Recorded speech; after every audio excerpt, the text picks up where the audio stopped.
Australia. And the Japanese dropped this leaflet onto Pacific Islands in hopes of scaring the natives into resisting the advancing Allied armies. The Germans dropped this anti-Semitic leaflet over British lines, and believing they knew their audience, they dropped this version over French soldiers. In the sexual propaganda of the Allies, the subject was often the danger of contracting disease by associating with easy women.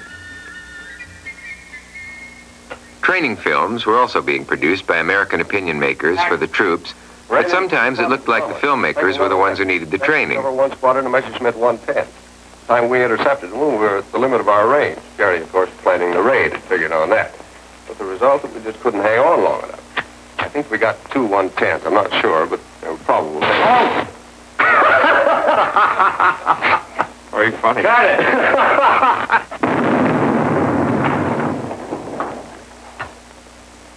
I wonder if Harris got through all right. Harris will get through, if anybody can.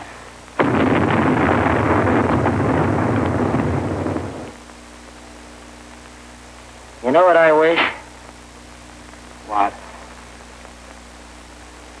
I wish I knew what the hell my next line is. Why, you... Say what? Oh, great, for God's sake, got it! I'd like to deadline these photo missions for noon tomorrow.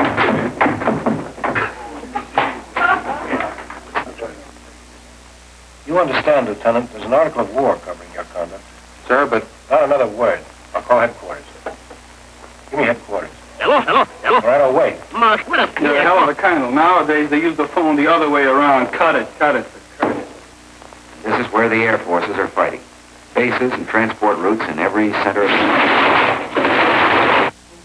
on the home front, American advertising men were faced with the unique problem of trying to sell goods that couldn't be bought. With no civilian cars being made during the war years, automobile makers kept their names in front of the public by pushing their contributions to the war effort. Products that could be bought also reached for ways to tie in with the patriotic mood of the day. No one did it better than Lucky Strike cigarettes. When the ink used to color Lucky's familiar green package became scarce, the company changed the color of the package to white. The change was ballyhooed with a massive advertising campaign which declared, "Lucky Strike Green has gone to war." Who could ask more of a cigarette? Finally, the war ended, and before we knew it, we were fighting again in Korea. Even though some 50,000 Americans would die there, it was a war nobody seemed to notice.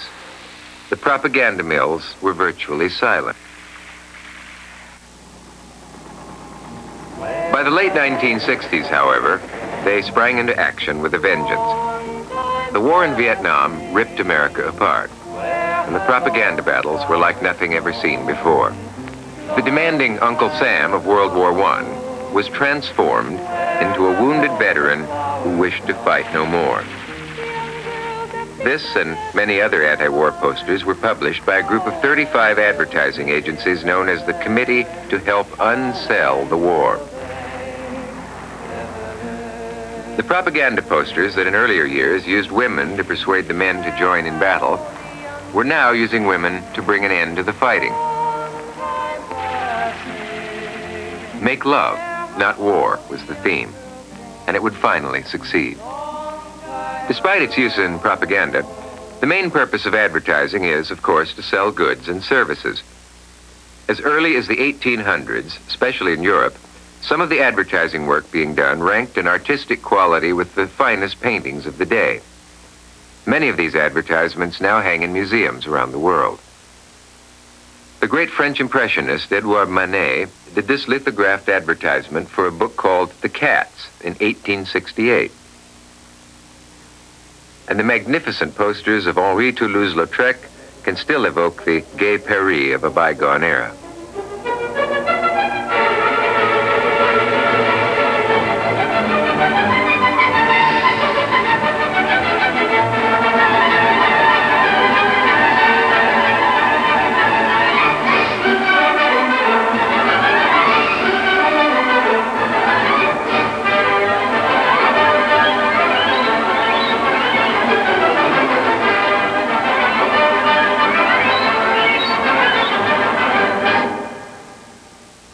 grace and beauty of the human form was a regular theme in European advertisements, especially those from France and Italy.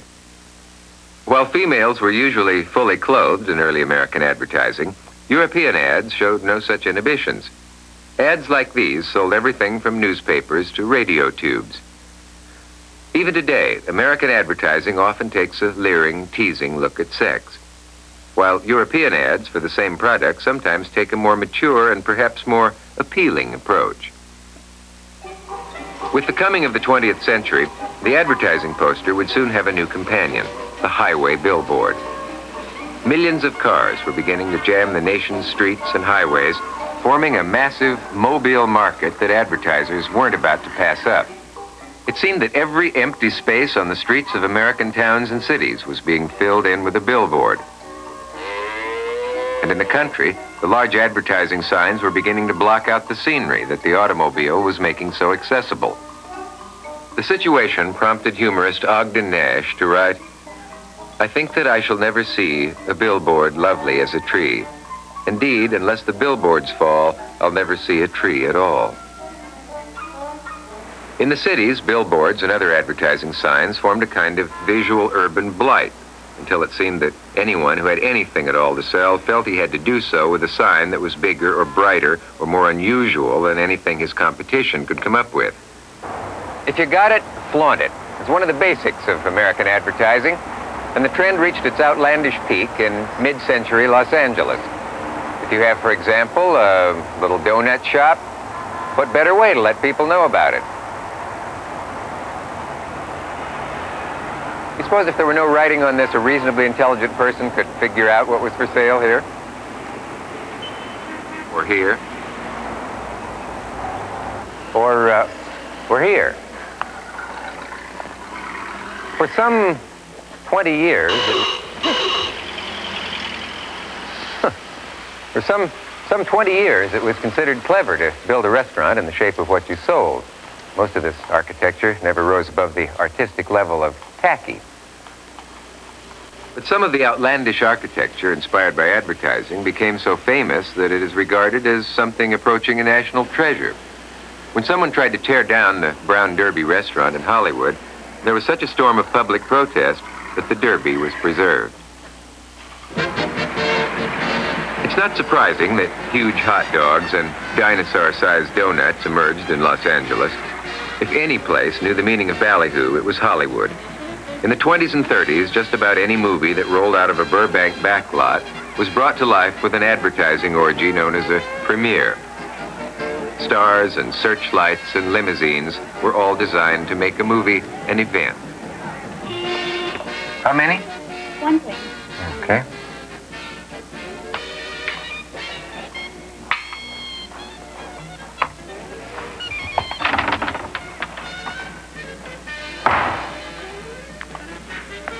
Those Hollywood premieres represented one of advertising's oldest concepts, the bandwagon effect. Anyone who missed seeing this picture just wasn't with it. But the advertising campaign didn't stop there. Once they got you inside the theater, you were bombarded with the most stupendous, colossal, fantastic form of advertising ever conceived, the previews of coming attractions.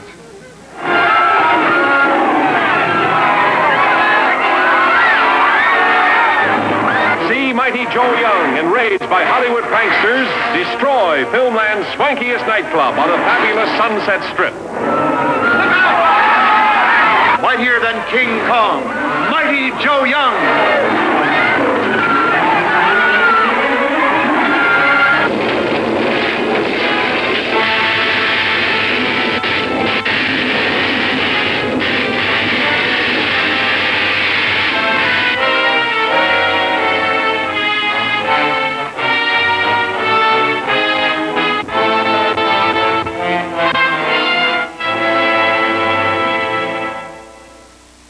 What she saw was beyond belief until others, too, faced its hideous, uncontrollable menace.